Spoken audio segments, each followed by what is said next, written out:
Proverbs 4:7, which says, "The beginning of wisdom is this: get wisdom, though it costs all you have, get understanding." When I first came to college, I think I was about 17 years old.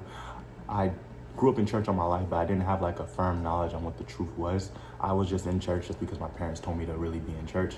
But I remember at the time I had a Muslim friend, and he would always tell me certain things that made way more sense than what my Bible study teachers were telling me. And he would just tell me certain things. You know how like Islam, they don't believe Jesus is God, and they don't believe certain things. So at the time I was like, okay, yeah, that's making more sense. And I was even going to my Bible study teachers and telling them, oh, how can Jesus be God if this and that? And they weren't really giving me a firm answer.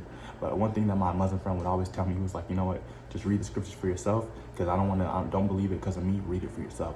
So I was like, okay. So every day after work, I would come home and read my Bible. Like, it would be like an everyday thing, whether it's me coming home from school, hanging out with friends, family, or work. I would just always spend the time that I needed to pursue God and seek the kingdom first. One thing that I noticed is I started falling more and more in love with Jesus every day. So, you know, you can't only be a hearer of the word, you got to be a doer of the word. So, you know, if I was at work or I was in class, you know, I just started to imitate Christ. And after a while, that led to me understanding the scriptures. And even after a while, like my friend would come up to me, he would ask me questions and I'll be able to answer them, you know, because I was praying for knowledge and God was giving it to me. So what I wanted to get from that little testimony is, you know, continue to seek God. If there's something that you don't understand, ask God for wisdom and he will reveal it to you. You know, even me, like I didn't deserve it. I was just a normal kid. I wasn't perfect. You know, I wasn't living the best life when I first came to college, but God still showed me grace and showed me love. And now I'm at where I'm at today. So if he can do something like that for me, I promise you he can do it for you.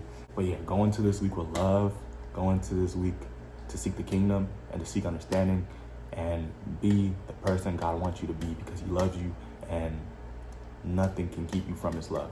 But yeah, I love you guys. You know, stay blessed. And if y'all have any questions, let me know. Love y'all. Bye.